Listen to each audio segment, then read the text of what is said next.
a continuar, nos dan ya el paso para que también por internet nos escuchen bien. Y bueno, es un placer para mí y un honor inmerecido pues presentar, en este caso no a un virtuoso de la música, pero sí a un virtuoso de la palabra y sobre todo del conocimiento de Juan de la Cruz, como es el padre José Vicente Rodríguez.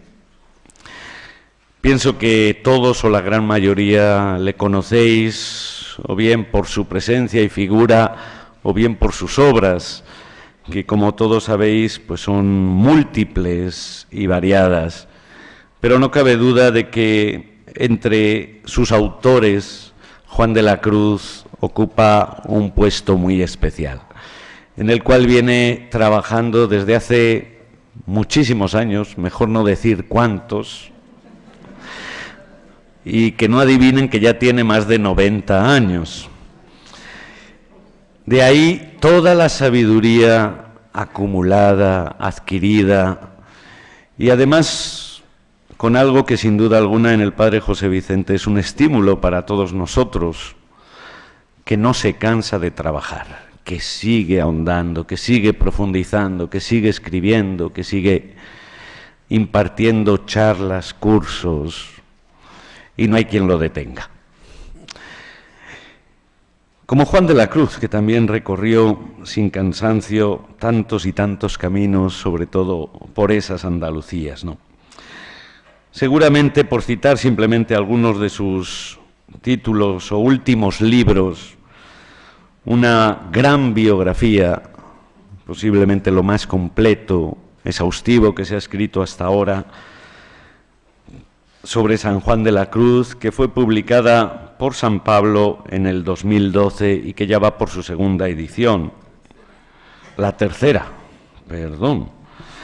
Los papiros de la Madre Teresa de Jesús, otro libro publicado en el 2015 en la editorial de las Paulinas, y los 4 nombres de Dios. Pero antes ha trabajado sobre todo en lo que es la edición y la publicación de las obras completas de San Juan de la Cruz y otros libros que sin duda alguna son parte fundamental de esa literatura sanjuanista, como sería San Juan de la Cruz, profeta enamorado de Dios y maestro. Bueno, pues no le quiero quitar más tiempo a José Vicente y dejar que sea desde su palabra quien nos abra mejor que nadie este congreso desde toda su experiencia y desde toda su riqueza.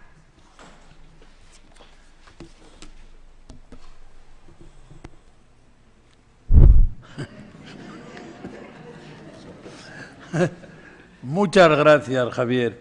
Estaba pensando si me ha sacado un poco legañoso, como le sucedió a la Santa, pero gracias de todo.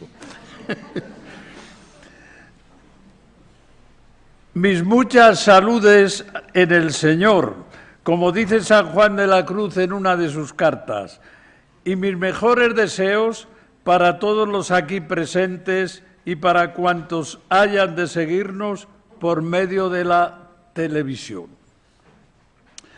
Uno de los grandes pronunciamientos de San Juan de la Cruz se refiere a la generosidad del Padre Celestial, que se manifiesta esplendoroso, dándonos su palabra, su única palabra, dándonos al todo, que es su Hijo. Hecha esta afirmación, la comenta largamente, haciendo hablar al Padre Eterno, que cita, el Padre Eterno cita un par de veces a San Pablo, nada menos. Cita, como dice mi apóstol Pablo, para convencernos a base de esa cita misma el Padre Eterno de lo que está diciendo. Y que nos va explicando divinamente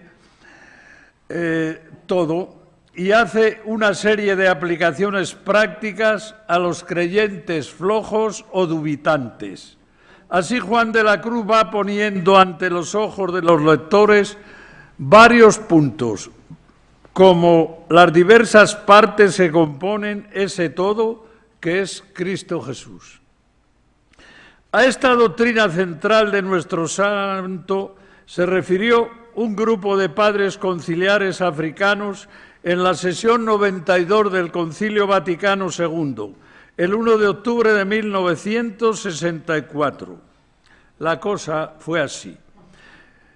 Estaban examinando el esquema de la Constitución Dei Verbum sobre la divina revelación. Entonces interviene el que luego sería cardenal Pablo Zungrana, arzobispo de Ouagadougou del Alto Volta, y dice: hablo en nombre de 67 obispos de África.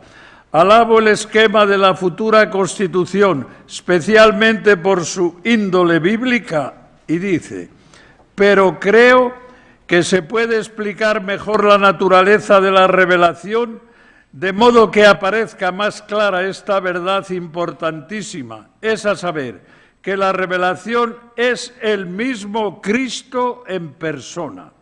Sigue explicándose y añade: así nos lo enseña San Juan de la Cruz, doctor de la Iglesia, cuando habla de las revelaciones en sus escritos espirituales. Y refiriéndose al capítulo 22 del libro segundo de la Subida, dice: pues todo esto desearía que en el esquema se dijese que la persona de Cristo es la revelación misma, la revelación en persona. Porque, y explica un poco, decir simplemente que la divina revelación está constituida por las verdades que hay que creer y por los mandamientos que tenemos que cumplir, no favorece ni suscita tanto el amor en la mente religiosa de nuestros días, que es eminentemente personal, como decirle que la persona de Cristo es la revelación misma, la revelación en persona. Y concluye en tono profético: decid al mundo, padres conciliares, que Jesucristo es la revelación divina, para que el mundo crea, creyendo espere y esperando ame.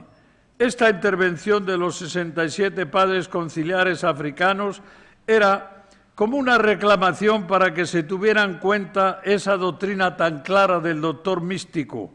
No era pues una simple cita o propuesta, sino un reclamar algo bien notable y que no se debía olvidar. A este todo que era y que sigue siendo Cristo Jesús, miraba continuamente Juan de la Cruz en su vida y en sus escritos, en prosa y en verso. Recordemos ya que todo lo que escribió sobre Cristo, por ejemplo, en la cárcel de Toledo, lo hizo en poesía. Recordé, en aquel calabozo solo reinaba poesía. Así son las paradojas de la fe, donde había más oscuridad, brotó más luz, más poesía, más belleza, y donde imperaba la prosa más torpe de la vida, brotó la más alta poesía. Juan de la Cruz, humanista. El título de esta mi conferencia inaugural es San Juan de la Cruz, humanista. Y me dirán ustedes, ¿cómo vas a conectar todo lo que vas diciendo con la realidad del humanismo, con la mente del humanista que es Juan de la Cruz? Demos por hecho sus estudios de humanidades en el Colegio de los Jesuitas de Medina del Campo y sus años de universitario en Salamanca. En todos estos cursos se fue forjando en el lema antiguo de las humanidades, hominem humaniorem facere, es decir, hacer al hombre más humano, más cortés, más liberal, más auténtico, más apacible. Bien, seguros de todo esto, vamos adelante. Vamos a lo hondo, como le gustaba decir a Juan de la Cruz. Y hay unos estudios muy sugestivos bajo el título amplísimo de Humanismo y Espiritualidad.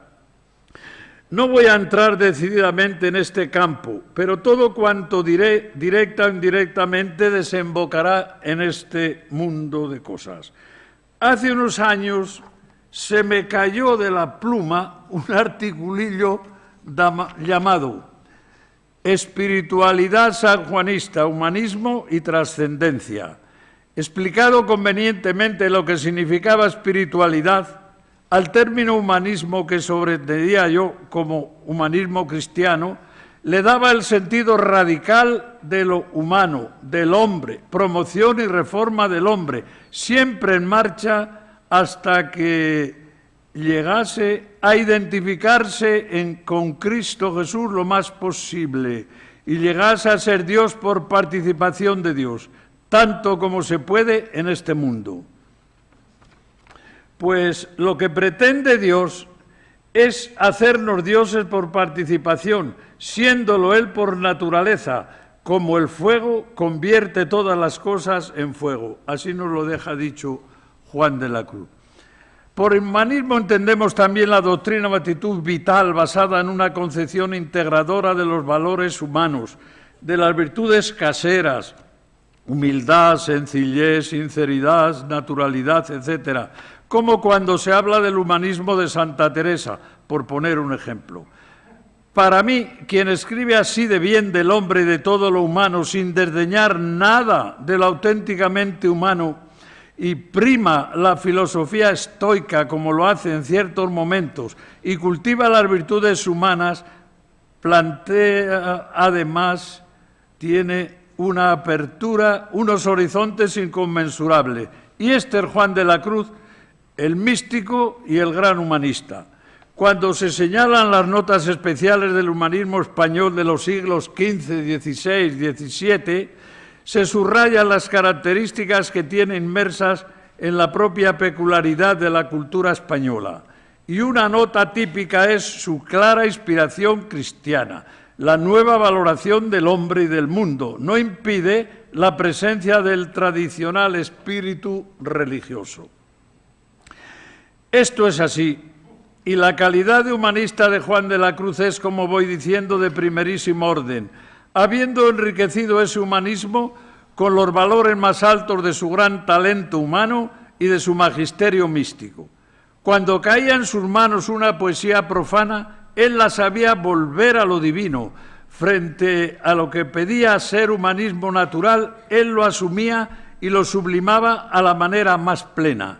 Y todas las grandezas humanas y divinas que cuenta y canta como presentes en la criatura humana tienen una relación vital, fontal, con Cristo, con el misterio de Cristo, con ese Cristo que es el todo del Padre Celestial regalado a sus hermanos los hombres.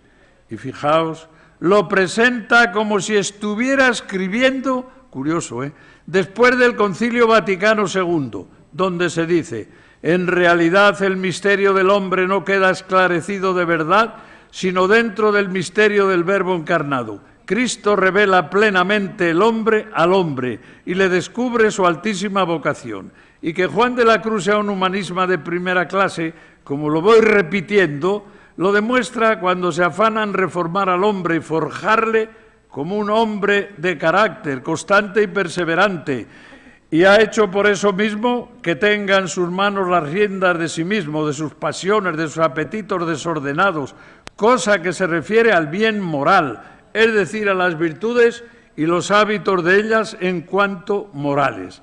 Y en este contexto sentencia, porque el alma alterada, escuchemos bien, el alma alterada que no tiene fundamento de bien moral no es capaz en cuanto tal del espiritual, el cual no se imprime, sino en el alma moderada y puesta en paz. Y una de las pruebas más claras del humanismo de Juan de la Cruz la podemos encontrar en el valor que da a la razón humana, a la beligerancia que le atribuye en ponerla como rectora del mundo de los apetitos, de los gustos, de los sentimientos y hasta de la voluntad, en defender también que Dios ha puesto al hombre términos naturales y racionales para su gobierno y en aconsejar a la criatura humana. Para obrar virtud no esperes al gusto, que bástate la razón y el entendimiento. Y entra en cuenta con tu razón para hacer lo que ella te dice en el camino de Dios. Y el que obra razón es como el que come sustancia, y el que se mueve por el gusto de su voluntad como el que come fruta floja. Estamos muy acostumbrados, hermanos, a decir aquello de Juan de la Cruz: a la tarde te examinarán en el amor. También Juan de la Cruz dice que Dios te pedirá cuenta a muchos de sus amigos de lo mal que en la vida han usado de la razón humana y del entendimiento. Y no duda en sacar los colores al mismísimo San Pedro, diciendo que en algo que obraba mal él, Dios no se lo advertía. No le advertía a Dios aquella falta, no se la venía a revelar por sí mismo. Y dice, porque era cosa que caía en razón, aquella simulación, y la podía saber San Pedro por vía racional, sin que viniera una tropa de ángeles a explicárselo.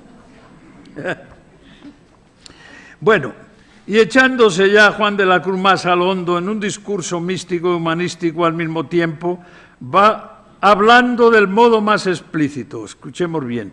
Los subidos y altos y profundos misterios de sabiduría de Dios que hay en Cristo sobre la unión hipostática de la naturaleza humana con el Verbo divino y en la respondencia que hay a esta de la unión de los hombres con Dios y en las conveniencias de justicia y misericordia de Dios sobre la salud del género humano en manifestación de sus juicios. Interesa mucho, hermanos, poner de relieve la relación que Fray Juan encuentra entre la unión hipostática propia de Cristo Jesús y la unión del alma con Dios, de los hombres con Dios. Habla él de respondencia, le gusta más la palabra respondencia que correspondencia. Respondencia, que diríamos analogía, proporción, paralelismo, que existe entre el misterio personal de Cristo y el de la vida de Dios en el hombre mortal y simple criatura humana. Y todo lo que Juan de la Cruz podamos ver como interrelacionado entre el misterio de Cristo y el misterio del hombre, nos está haciendo ver que su cristología lleva implícita una antropología rigurosa, desde la encarnación de Cristo hasta la doctrina de la anaquefaliosis o recapitulación de todo en Cristo. En este Cristo, que como he dicho al principio, es él mismo en persona, la revelación del Padre. Este Cristo, dice Juan de la Cruz, tan humano, humanado, usa esta palabra también, humanado, como dice Juan de la Cruz. Pues bien, después de cuanto ha meditado, escrito y experimentado sobre los misterios de Cristo, los califica de subidas cavernas por la hondura y profundidad de la sabiduría de Dios en ellos. Y los llama cavernas, dice él. Fijaos qué bien se explica este muchacho. Bueno, porque él, el santo, vamos. Porque así como las cavernas son profundas y de muchos senos, así cada misterio de los que hay en Cristo es profundísimo en sabiduría y tiene muchos senos de juicios suyos ocultos, de predestinación y presciencia de los hijos de los hombres. Y estas cavernas, que están bien escondidas, tanto, es decir, están tan bien escondidas que por más misterios y maravillas que han descubierto los santos doctores y entendido las santas almas en este estado de vida, les quedó todo lo más por decir, pues sí, y aún por entender. Y así hay mucho que ahondar en Cristo, porque es como una abundante mina con muchos senos de tesoros, que por más que ahonden, nunca les hallan fin ni término. Antes van en cada seno hallando nuevas venas de nuevas riquezas acá y allá.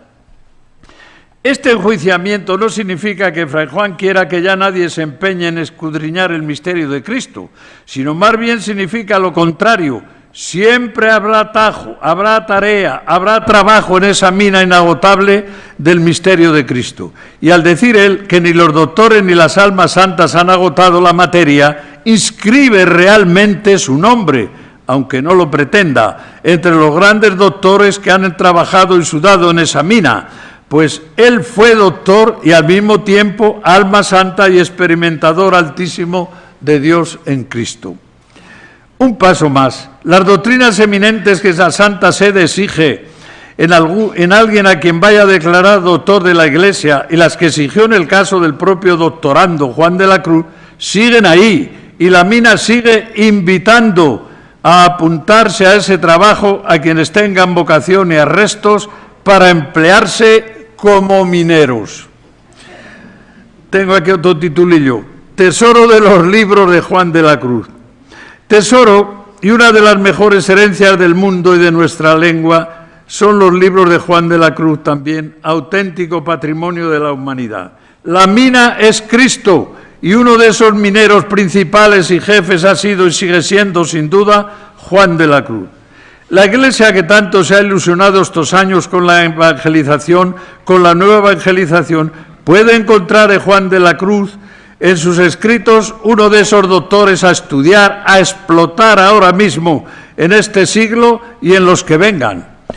En Juan de la Cruz puede encontrar un guía carismático que ayuda a desarrollar e iluminar algunos de los puntos más vitales que ella misma, la Iglesia, ha propuesto a la consideración de los creyentes para este milenio, como son la vía pulcritudinis, el camino de la belleza, este documento, la dignidad de la persona humana, la perspectiva pastoral de la santidad. Estos tres temas ha querido y quiere la Iglesia que se examinen, que se entiendan, que se expliquen, que se vivan en este milenio.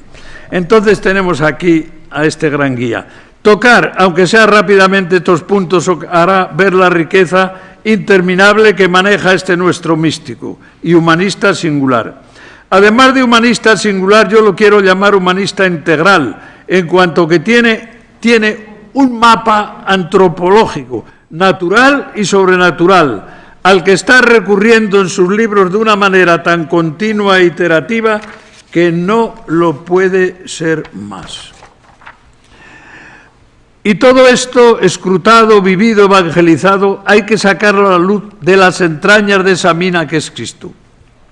Los nuevos teólogos y evangelizadores tienen que ser los mineros que ahora se necesitan.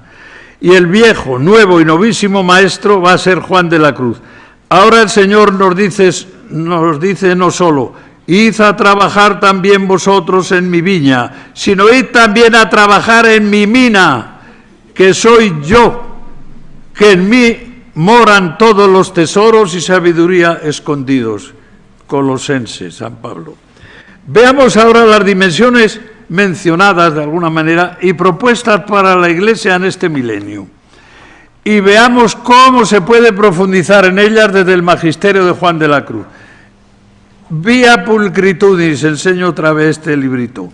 El camino de la belleza. No se trata de un documento puramente estético, sino que, como se dice en el subtítulo, es camino de evangelización y de diálogo.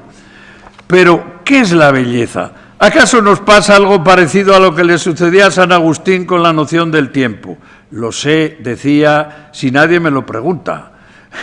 Pero si intento explicárselo a alguien, no lo sé. No obstante, algunos metafísicos suelen definir la belleza, lo que excita en nosotros la admiración y complacencia, o también lo que al contemplarlo cautiva el entendimiento y deleita al ánimo, o más brevemente, como dice San Agustín, la belleza es el esplendor de la verdad. Para todo eso se tienen que dar tres elementos necesarios: la integridad, la proporción y la claridad de la forma. Y el otro día estuve leyendo aquí en este libro unas páginas de este Pavel Florensky, sacerdote ruso ortodoxo, gran pensador y escritor, murió en 1937, que definía la belleza diciendo: la verdad manifiesta es el amor, y el amor realizado es la belleza. Y entre los famosos trascendentales de los filósofos, la belleza es la cima, donde el bien y lo verdadero toman cuerpo. La belleza es, por tanto, la forma sensible del bien y de la verdad. El Pontificio Consejero de la Cultura, que es el que ha emanado este documento, fue creado el 22 de mayo del 82 por Juan Pablo II. Y el documento fue el resultado de los trabajos de la Asamblea Plenaria de ese Consejo, celebrada en marzo de 2006. habiéndose ya ocupado de este tema de la belleza en años anteriores. En otro documento, el 25 de marzo de 1993, decía el mismo Juan Pablo II, la fe tiende por su propia naturaleza a expresarse en formas artísticas y en testimonios históricos que entrañan una gran fuerza evangelizadora y valor cultural a los cuales la Iglesia debe prestar la máxima atención. Y en las diversas asambleas del Consejo de la Cultura se estudió muy a fondo este tema de la belleza. Y en otro documento titulado Para una pastoral de la cultura, de 1999 se afirma: la Iglesia lo ha intuido desde el comienzo y siglos de arte cristiano lo ilustran magníficamente. La auténtica obra de arte es potencialmente una puerta de entrada para la experiencia religiosa. Y es que la vida de la belleza, a partir de la experiencia simple del encuentro con la belleza que suscita admiración, puede abrir el camino a la búsqueda de Dios y disponer el corazón y la mente al encuentro con Cristo, belleza de la santidad encarnada, ofrecida por Dios a los hombres para su salvación. Esta belleza sigue invitando hoy a los agustines de nuestro tiempo, buscadores incansables de amor, de verdad y de belleza, a elevarse desde la belleza sensible a la belleza eterna y a descubrir con fervor al Dios santo, artífice de toda belleza. La Congregación Romana para los Institutos de Vida Consagrada y las Sociedades de Vida Religiosa ha escrito en 2015 una carta a los consagrados y consagradas tras las huellas de la belleza. Y no era una carta de 2 o 3 páginas, sino un librito. Miradle, este libro, estupendo. Y se insiste varias veces en el tema por esta via pulcritudinis, en la pedagogía de la belleza, asegurando que el bien y la belleza brillan con una sola voz. Los últimos papas, desde Pablo VI a Benedicto XVI, han apoyado esta misma vía de la belleza.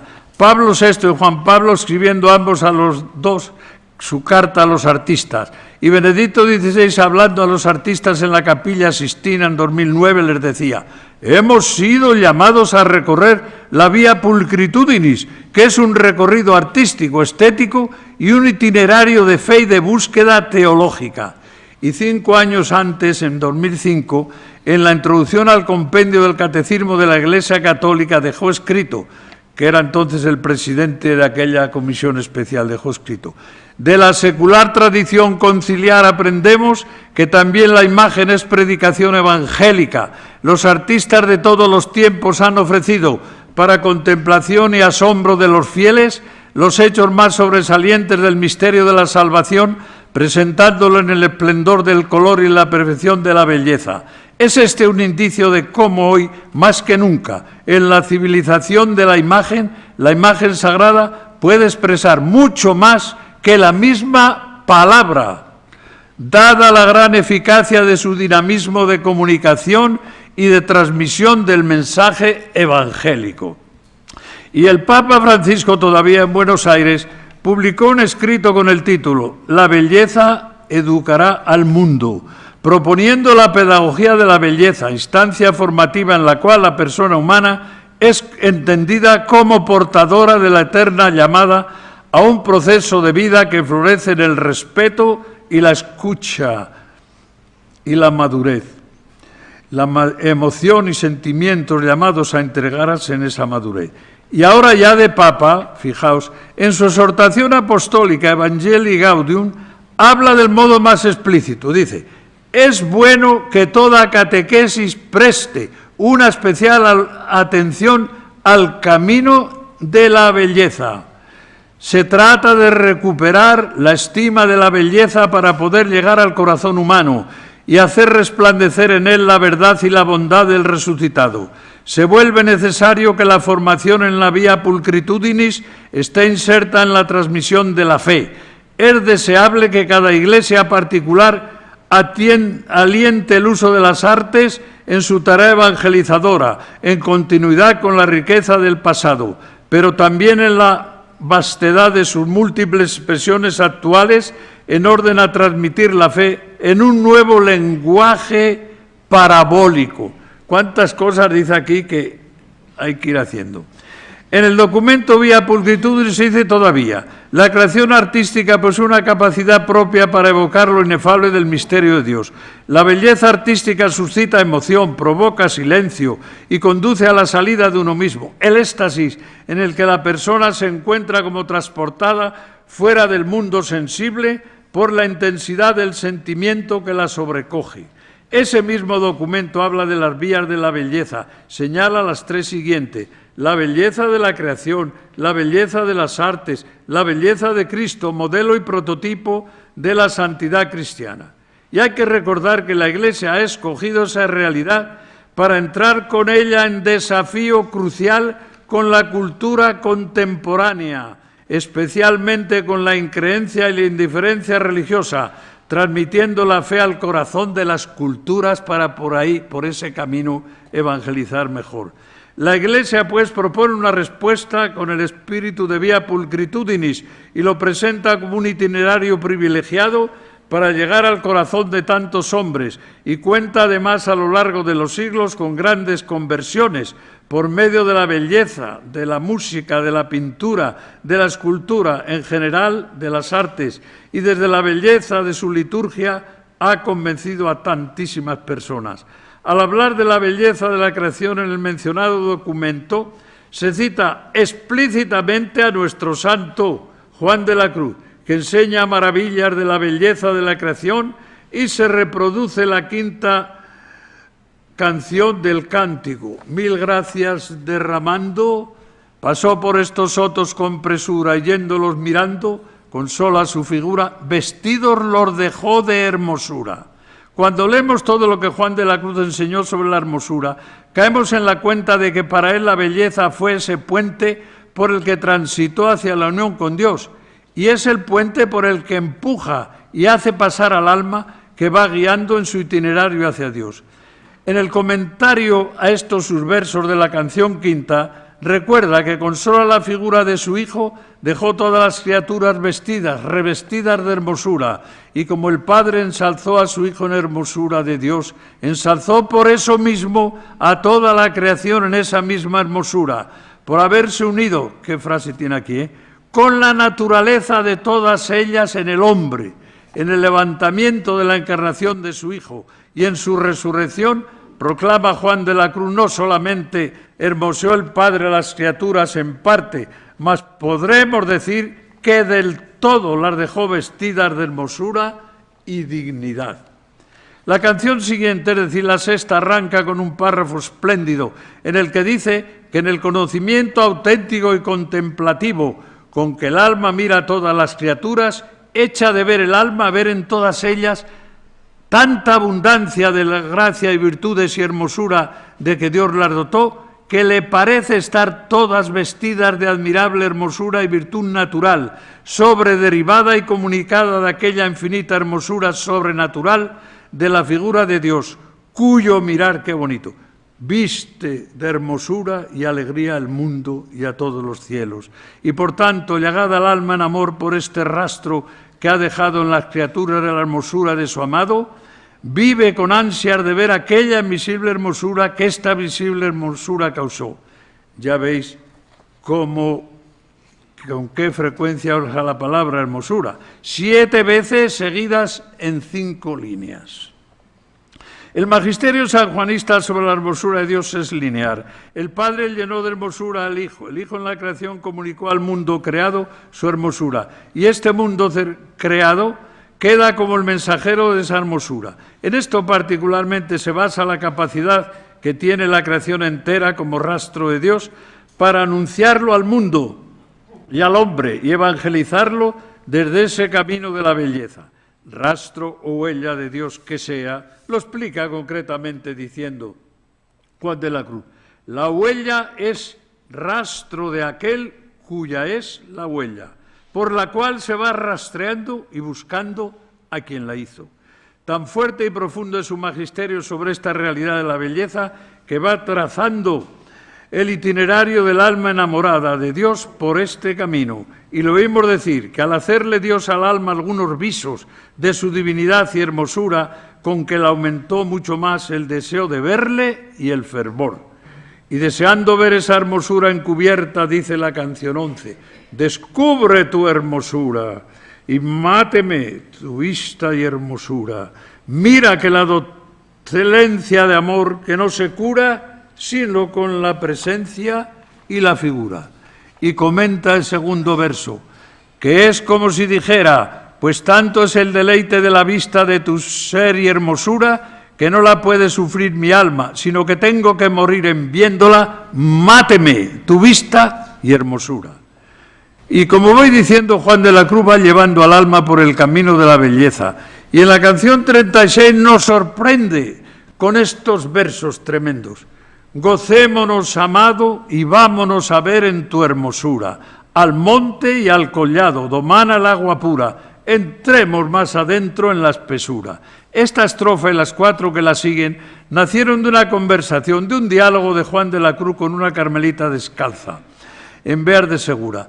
Ella lo cuenta así. Preguntándole el santo un día a esta testigo en qué traía la oración, le dijo que en mirar la hermosura de Dios y holgarse de que la tuviese. Y él se alegró tanto de esto que algunos días decía cosas muy levantadas que admiraban de la hermosura de Dios. Y así, llevado de este amor, hizo unas 5 canciones a este tiempo, sobre esto que comienzan, gocémonos, amado, y vámonos a ver en tu hermosura. Y al comentar ese verso, y vámonos a ver en tu hermosura, no lo quiero leer aquí porque tropezaría, me podía ayudar aquí, Javier, porque mirad, nos sorprende usando la palabra hermosura 25 veces en media página. Cuando yo hice la edición del santo, llamé a un ayudante, ven aquí, ponte aquí a ver si no me como ninguna hermosura, si no, vete diciéndome todas las que hay. Es un párrafo. De este atributo de la hermosura de Dios es del que más escribe, además, Juan de la Cruz, curiosamente.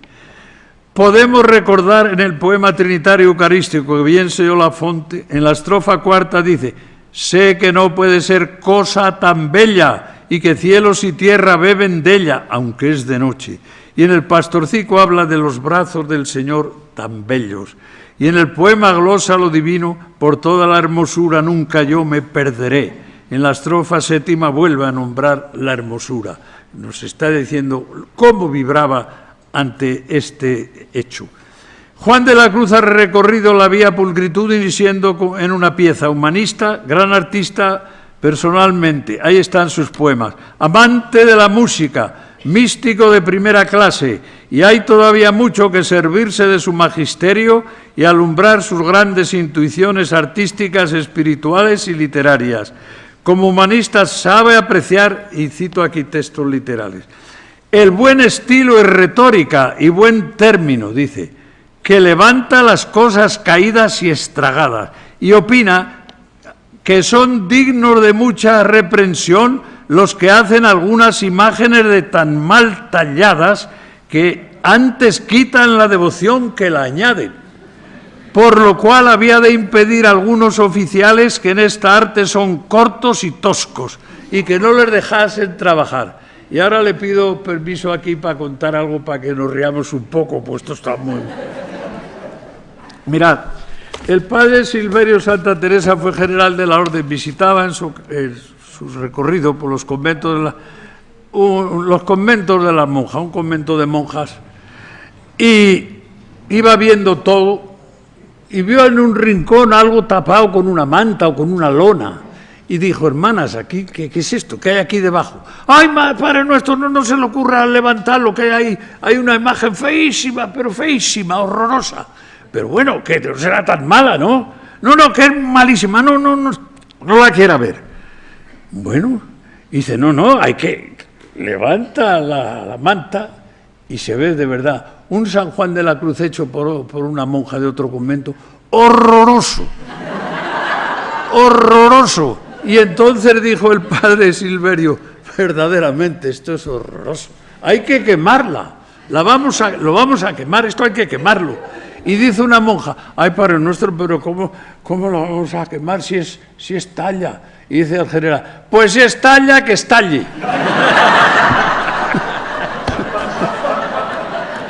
Si estalla, que estalle, pero la quemamos. se marchó de las monjas los escrúpulos, no se la dejaron quemar. Ya fue después un visitador, era un fraile nuestro, pero que le había mandado el obispo a visitar el convento canónicamente, y le contaron el caso. Y dice, venga, enséñamelo a mí, enseñármelo a ver cómo es eso. Venga, cogerlo y a la huerta con él. Le llevaron a la huerta y le quemaron. Quemaron a un San Juan de la Cruz. Esto que dice aquí, que algunos oficiales que en este arte son cortos y toscos, que no los dejen trabajar ni hacer imágenes. Bueno, artista él mismo, nos ha dejado el diseño de Cristo Jesús en la cruz, que podemos visitar y admirar aquí bien cerca en la Encarnación, y que nos dirá más que muchas homilías, más que muchos sermones. Y cuánto le decía el cuadro del Señor en Segovia con el que dialoga, y otros cuadros de los que sabemos que le impresionaron fuertemente, como aquel en el convento de las Carmelitas Descalzas de Segovia. Dentro del convento de las Descalzas, iba allí dentro, llegó a donde estaba una imagen de Cristo nuestro Señor que estaba como racimo en el lagar. Se encendió tanto en su rostro Juan de la Cruz, y acciones que parecía se iba a robarse en un júbilo, y acciones que su rostro mostró. Y el mismo día de allí a poco llegó el dicho venerable a una cruz que estaba en el claustro, se abrazó con ella con grande amor y dijo unas palabras, dice la monja en latín, que yo no entendí, dice, que por la acción que hizo debían de ser de mucha ponderación. Bien, Juan de la Cruz, que sabía proponer la vía de la belleza como camino privilegiado para ir a Dios, se veía él mismo asaltado por las expresiones artísticas más simples. Y una de las personas que más intimó con él cuenta que en una fiesta de Navidad, mostrándole un niño Jesús dormido sobre una calavera, muy lindo, viéndolo dijo, Señor, si amores me han de matar, ahora tienen lugar. Y añade luego esta monja misma, teníamos también otro niño Jesús hermosísimo, que además de esta hermosura tenía los dedicos de la mano derecha con que da la bendición de la manera que parece que pide algo así. Y siempre el santo que cuando lo veía decía con aquel dedico está pidiendo el corazón. Y decía, dame alma el corazón. Bueno, el arte poético en el que Juan de la Cruz es maestro eminentísimo le sirve para ofrecer raudales de belleza y desde ahí llevar a Dios y a Cristo Jesús. Quien quiera hacer una experiencia positiva, lea despacio, por ejemplo, las 4 canciones de la llama, y no podrá huir de la fuerza de la belleza encerrada en esas 4 canciones, que son además 4 oraciones sublimes que eleva a Dios. Benedicto XVI, en noviembre de 2009, terminaba una de sus audiencias con esta oración: que el Señor nos ayude a descubrir el camino de la belleza como uno de los caminos, quizá el más atrayente y fascinante para llegar a encontrar y amar a Dios. Y no podemos olvidar lo que la Iglesia dejó dicho al final del concilio, en su mensaje a los artistas. Este mundo en que vivimos tiene necesidad de la belleza para no caer en la desesperanza. La belleza, como la verdad, es quien pone la alegría en el corazón de los hombres. Es el fruto precioso que resiste a la usura del tiempo y que une las generaciones y las hace comunicarse en la admiración. Creo que ha sido un gran acierto de la Iglesia proponer la vía pulcritudinis, y a la vista está el valor de ese camino para la evangelización, para vivir y organizar una vida litúrgica llena de belleza.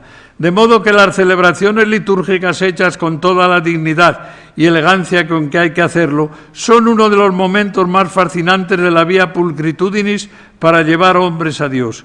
Por este camino litúrgico y de la belleza se cuentan ejemplos de conversiones famosas. Solo voy a citar una. Como ejemplo luminoso suele el caso del gran dramaturgo y poeta francés Paul Claudel, que da testimonio de su conversión mientras entonaba el Magnificat en Notre-Dame de París, diciendo: fue entonces cuando se produjo el acontecimiento que domina toda mi vida. De repente mi corazón se sintió tocado y creí. Con tal fuerza de adhesión, con tal arrebatamiento de todo mi ser, con una convicción tan poderosa, con tal certeza que no me quedaba la menor duda y que después todos los libros, todos los razonamientos, todos los azares de una vida agitada no podrían quebrantar mi fe, a decir verdad, tocarla ni siquiera. Y el famoso cardenal de Viena, Cristo Schönborn, no lo he pronunciado bien, ayúdame, es austriaco. En su tesis doctoral sobre el icono de Cristo escribe: durante siglos la Iglesia fue el hogar resplandeciente de belleza, el hogar de una creatividad humana transfigurada. ¿Debería renegar de sí misma si desde el fondo de su vocación no aspirara a manifestar la belleza de la que fue colmada? Y se pregunta, ¿la admiración que suscita en nuestros días el arte de los iconos, su belleza tan pura y purificante, no vendría de la aspiración hacia esa belleza de la que Dostoyevsky dijo que salvaría al mundo? Ya voy terminando. Esta insistencia de la Iglesia en la belleza para iluminar y catequizar los misterios de la fe me trae a la memoria aquello de la Biblia de los pobres, en la que se presentaban imágenes de escenas bíblicas del Antiguo Testamento que servían para ilustrar la fe, en los retablos, por ejemplo, a gente que no había recibido educación y que al no saber leer podían por ese camino recibir una formación cristiana. Tengo la impresión de que ahora, cuando tanto impera la ignorancia religiosa, hemos tenido que volver a la Biblia de los pobres, de unos pobres que sí saben leer, pero que tienen necesidad de volver a rudimentos del lenguaje cristiano. Este es uno de los grandes desafíos de la Iglesia, y el camino de la belleza es en tantos casos más válidos que muchos razonamientos y disquisiciones mentales. Y lleva más a la fe un cuadro del Beato Angélico, una estatua de Cristo yacente de Gregorio Fernández o las 4 estaciones mencionadas de la llama de amor viva, que muchas consideraciones verbales de 1000 predicadores y razonadores. Los que llamamos bellas artes, poesía, pintura, escultura, arquitectura, están pues llamadas, convocadas a aportar sus valores para la evangelización del mundo. Aquí en este librito Contemplad, que digo que la ha escrito la Santa Sede a los frailes y monjas, a los religiosos, recuerda cómo Benedicto XVI sentía en la música una realidad de nivel teológico y una respuesta de fe, como ha expresado más de una vez comentando los conciertos a los que asistía. Me alegro leer esto por lo que hemos experimentado aquí esta tarde. Quien ha escuchado esto sabe que la fe es verdadera. La belleza expresada en la genialidad musical ha sido interpretada como propedéutica a la fe. Aquí lo explica muy bien esto para los que está escrita esta carta. Termino ya esto del Via Pulchritudinis, pero se puede alargar sin fin. Decir algo todavía. De la dignidad de la persona humana. Es otro de los temas para este milenio. Otro de los filones bien vivos en el magisterio de Juan de la Cruz, que se prestan a ser aún más escudriñados de lo que lo han sido hasta ahora, es la dignidad de la persona humana. Voy a comenzar este apartado recordando unas pocas palabras de Juan Pablo II, pronunciadas en el Teresianum de Roma, el 22 de abril de 1979. Saludado por el presidente de la Facultad de Teología, contestó a aquel saludo brevemente. Y ya al final, como despidiéndose, fijaos lo que nos dijo, lo que dijo. ¿Qué os puedo decir ya para terminar? Pienso que para comprender la dignidad de la persona humana, la habilidad de la persona humana, es necesario pasar una vez por la teología de San Juan de la Cruz. Hay que pasar, digámoslo así, una vez por aquella dimensión del hombre que se abre con la doctrina de San Juan de la Cruz. Y entonces se ve lo que quiere decir hombre. Después, y terminaba, después no se puede olvidar nunca su dignidad. Aquí sí que le cuadra a nuestro doctor el título de humanista por todo lo que dice de la dignidad de la persona humana. En la Gaudium Spes del Concilio Vaticano II, pues ya sabéis lo que se dice. La razón más profunda de la dignidad humana radica en la vocación del hombre a la comunión con Dios. San Juan de la Cruz se ha empleado a fondo en su magisterio oral y escrito en presentar de esta manera la dignidad de la criatura humana. Y su gran tema, yo diría, santa obsesión, es precisamente la unión del alma con Dios. Escribe en una ocasión: a eso se endereza y encamina nuestra pluma, que es a la divina junta y unión del alma con la sustancia divina, a la unión del hombre con Dios. Tiene conciencia clara y positiva del destino del hombre a unirse con Dios y no olvida nunca su dignidad nativa, siendo en sí, como dice, una hermosísima y acabada imagen de Dios. Y dirigiéndose al alma quiere decir al hombre entero, usando la parte por el todo, dice el alma quiere decir el hombre, le dice: oh pues alma hermosísima entre todas las criaturas. Y unas líneas más abajo vuelve a decir: ea pues, alma hermosa. Me atrevo a decir que Juan de la Cruz va escribiendo desde la primera hasta la última línea de sus libros sobre la persona humana, a la que ya desde el principio va empujando a que aspire al más alto grado de santidad y perfección que le sea posible en esta mortalidad, conforme a la capacidad que Dios haya puesto en ella. El cristianismo, lo sabemos, consiste en la visión del hombre como persona, ha dicho uno de nuestros grandes humanistas y filósofos. Y este es el pensamiento de Juan de la Cruz, que sabe que para Dios el hombre es persona única, inconfundible, insustituible, llamada a un destino rigurosamente personal. Para que se vea exactamente, no tenemos más que fijarnos en cómo se preocupa de la criatura humana, de la que tiene en cuenta todo, su pecado original y el desorden existente en ella por ese pecado de origen y por todos los demás. Y tiene también muy presente cómo esa misma criatura, que había sido perdida y estragada en la naturaleza humana por Adán, así en el árbol de la cruz fue redimida y reparada, dándole allí la mano de su favor y misericordia por medio de su muerte y pasión, alzando las treguas que del pecado original había entre Dios y el hombre. Yo cuando leí esto de las treguas la primera vez no lo entendía. Y ya le pregunté a otro más listo, vamos, oye, esto dice muy claro. Digo, a ver, explícamelo. Pues mira, que aquí acabó hasta con las treguas, porque acabó con la guerra y ya no había necesidad de más treguas. Eso es lo que quiere decir. Ah, pues muy bien. Y es verdad lo que quiere decir, ¿eh? Alzando las treguas, quitó las treguas que había, porque quitó toda la guerra. Bueno, en la misma estrofa vuelve a hablar del desposorio inicial que se hizo en la cruz.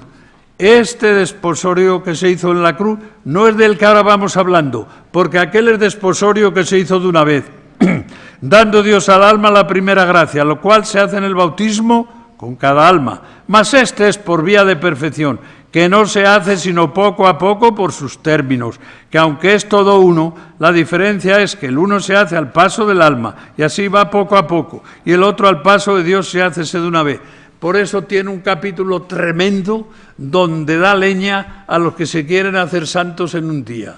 Dice que no puede ser, que no puede ser. Y ya dice, y esto es una impaciencia que es un defecto tremendo. Impaciencia por hacerme ya santo, porque mira, estos no lo son, pero yo sí lo voy a hacer. Bueno, pues, y dice, y válgame Dios, que estos tienen tanta impaciencia en hacerse santos, pero sin fundamento, ¿verdad? Pero otros no tienen ninguna impaciencia para hacerlo.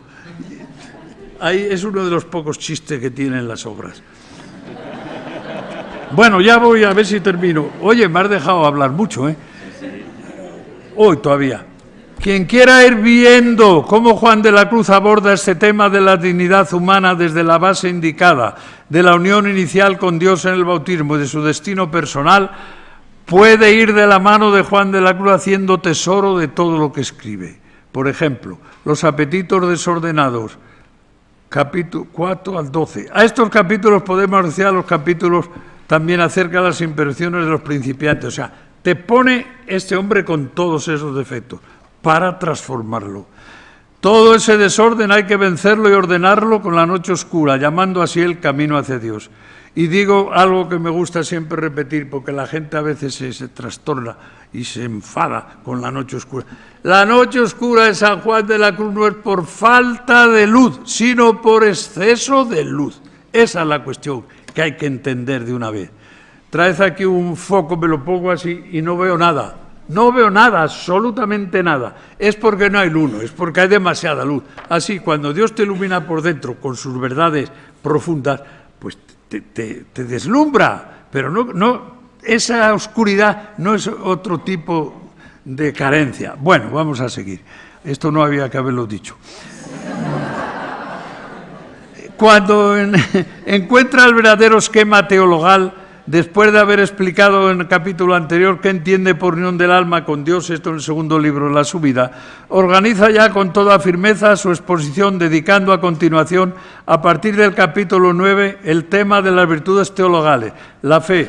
Capítulo 9 al 32, la esperanza, del 1 al 15 del tercer libro, y el libro tercero, capítulos 16 al 45, todo esto ahí, enseñando cómo se tiene que transformar el hombre.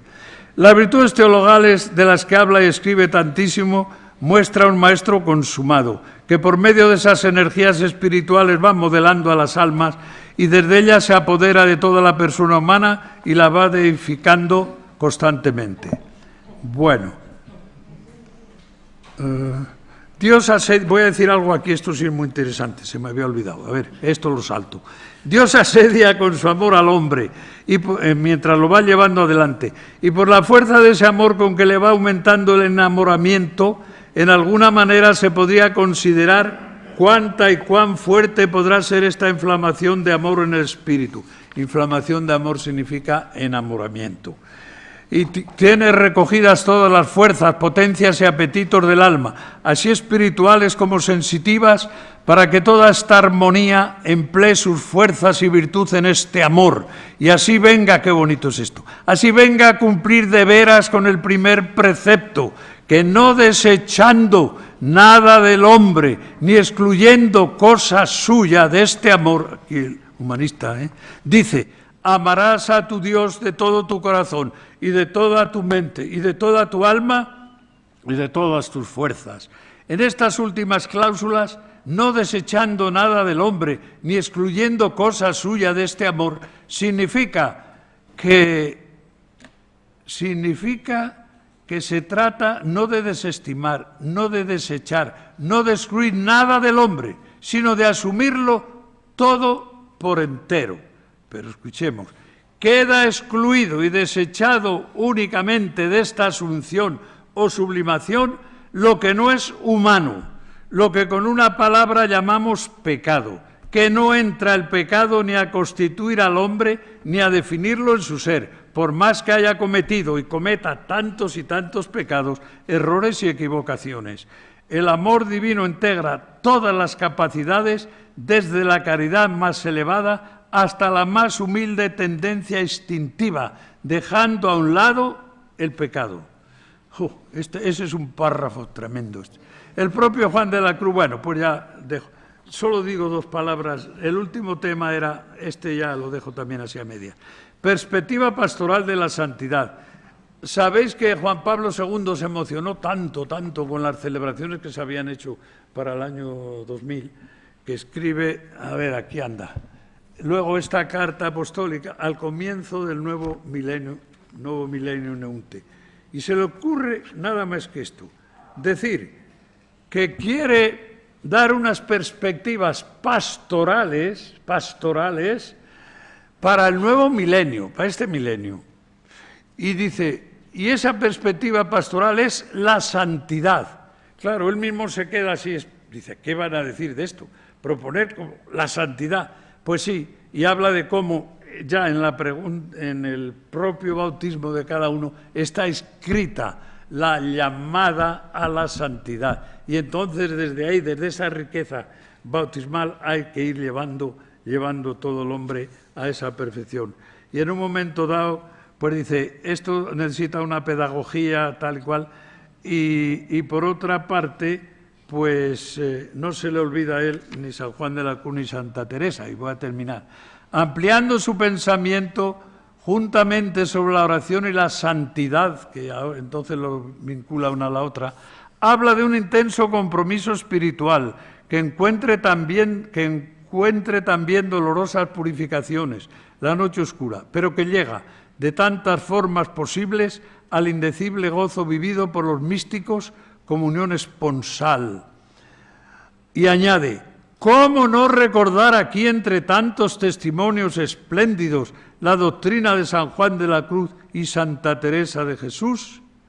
Bueno, pues para ayudar a vivir esa perspectiva de la santidad como elemento primordial para la pastoral, para la evangelización en este milenio, como quería su santidad, es difícil encontrar otro maestro mejor preparado y experimentado que Juan de la Cruz. Y así, repito, con todo convencimiento, que pocos autores habrán hablado con tanta calidad y abundancia de la santidad como lo hizo Juan de la Cruz. Y en esto son también sus obras una herencia preciosa a estudiar, a hacer tesoro de ella, si queremos que en este milenio esa perspectiva pastoral de la santidad dé sus frutos y no se quede la cosa en una mera e irrealizable utopía. Amén. Ay.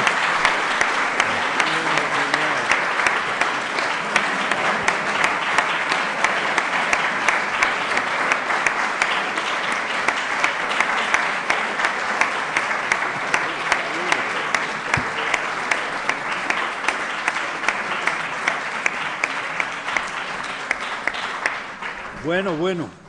Gracias. Bueno, tenía yo ganas de soltar esto. Bueno, pues concluimos así este acto inaugural de este congreso con la música que nos ha precedido y también con el virtuoso de la palabra y del santo como es José Vicente. Muchas gracias a todos y mañana pues continuamos a las 10 de la mañana. Feliz noche. Bueno, pulcritudo, vía pulcritudine, es muy interesante.